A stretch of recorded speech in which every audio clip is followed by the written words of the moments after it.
Welcome to another edition of Jet Setting. Paul Friesen, Scott Billick, both with Winnipeg Sun. Well, there's nothing else really to talk about other than Dustin Byfuglien with this team, and obviously big news on Monday. The report of him and the team, basically splitting ways, and it hasn't been made official yet, but it is in the works and in the room today. I mean, we're both in there. There was eulogies. There was people that weren't really wanting to talk about it or looking more towards the future. And then there was a head coach who also said, wait and see what happens, and who knows what that means. But I mean, what did you take from it was a today? range of not even wanting to be there to talk about it. Captain Blake Wheeler left early. May have had his reasons for leaving early, but not even there to address it. To Andrew Kopp saying, hey, he's been out of sight, out of mind, just like Jacob Trouba, just like Brandon Tanev, just like Ben Sherratt. So really it hasn't been on his mind, and he didn't think it had been on anybody's mind. But across the room, Josh Morrissey acknowledged, he'd still held out hope that Byfuglien would return this year, kept a sliver of hope in the back of his mind, as did Kyle Connor. So they're both disappointed at the news that apparently he won't be back. He's probably played his last game as a Winnipeg Jet. And then Paul Maurice saying, hey, let's not start writing epitaphs yet until something actually officially happens. So it was an interesting mix, and of course what this has done with to Jets management as far as improving the team, tying their hands somewhat, not having Byfuglien's money to spend to this point anyway. Patrick Laine and Kyle Connor both acknowledged, that's they could see that having been an issue, but hey, that's the business they're in, and as you pointed out, they both know all about that part of the business too.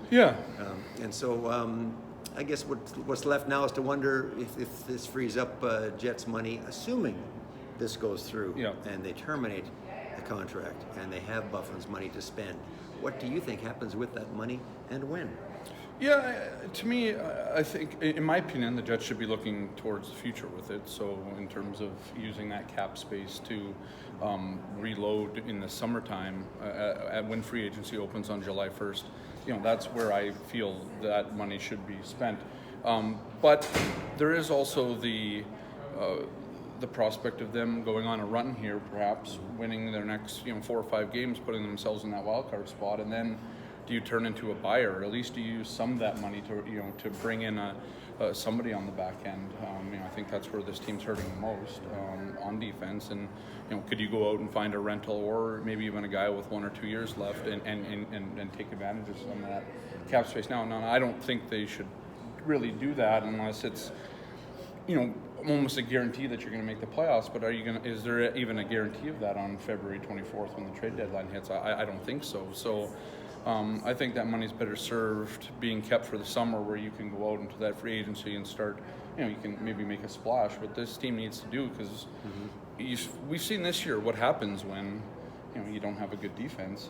Maybe it only lasts for so long, and then the holes start to, things start to crack, and then the floodgates open, and that's it. It's been a tough year without that. So that's my take on it. I don't, whether or not I don't know. The whole situation's very weird still, and there's still no.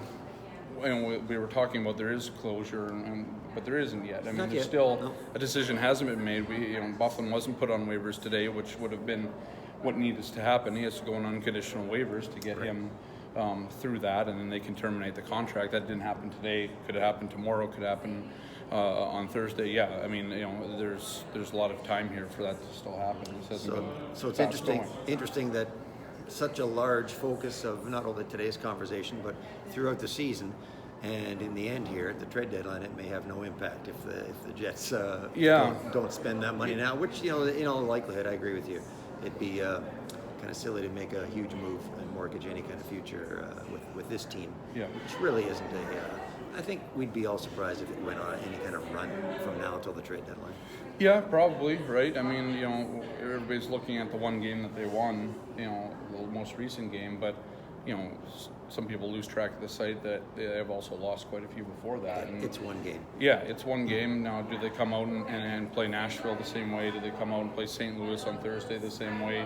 Do they win those games? I mean, those are big games, and they have to win them. So I think for Kevin Cheveldayoff to go out and feel confident about buying somebody. I know reports are out there about getting a top 4 D man. I know there was a report about him wanting to reward his players for what they've endured this season, but perhaps the best reward is waiting until the off season and actually making the right moves, not rewarding them in a sense this season, but rewarding them going forward. Right. And they still have a core here that's locked up for quite some time. A lot of players with lengthy contracts here. It is probably not about winning this season. It's probably about winning next season when you can put a better team on the ice. Mm-hmm. And of course, Dustin Byfuglien, if he'd reported to training camp and been here, he would have helped them win this season.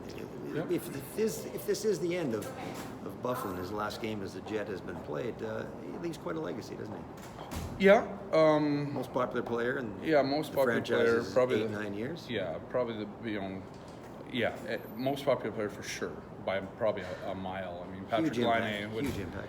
Yeah, huge impact physically. The Jets were never a team that got pushed around when Byfuglien was on the ice because, oftentimes they were doing it. Dustin Byfuglien was just trained, steamrolling guys on the ice and that sort of thing. You wonder how much of that too has been missed this year. Right? I think there's a little bit, yeah. I mean, I think everybody's a little bigger when Buff's on the ice. Right? I mean, you look at some of the guys, Joel Edmondson, Colton Parayko guys who were on the Stanley Cup winning team last year for the Blues. They aren't small. They're big guys who can throw their weight around. That's it. There's a benefit to having that. So, it's hard to say if this tarnishes his legacy because you go on Twitter and you look at, some people obviously are upset that he's leaving, but I think a lot of people still are going to miss Dustin Byfuglien. And we don't know the full story yet. I mean, that's the other thing. We haven't had the full story. A lot of it, what we have seen is the optics aren't great on Byfuglien's side, but that Byfuglien also hasn't talked, and I don't know if he ever does. Well, that's just it. When Paul Maurice was reluctant to address this today, I was tempted to say, I don't think there's going to be a Dustin Byfuglien retirement news conference. I think this is the way it's going to happen. And maybe the best way to sum it up is as unique a player as he was, this is as unique a way to leave the game as that. It's very Dustin Byfuglien, right? Very, I mean, and he might not even retire. He could just walk away and never retire, and that's just the way it is. And nobody would, you look back at this in a year or two, and cooler heads are kind of prevailing and that sort of thing. You'd be like, oh yeah, this is exactly what, like you said, this is Dustin Byfuglien. He went out exactly the way he came in and played his whole career and all that. So. Yeah. Okay. So I mean, that's another addition to Jet setting. Obviously, it's been a big, couple days around here, and they'll continue to be until there is some closure here. But it's just the way it goes sometimes. So shall we sign it off? Yeah, we'll sign it off for Paul Friesen, for Scott Billick, for the Winnipeg Sun. Thanks for watching.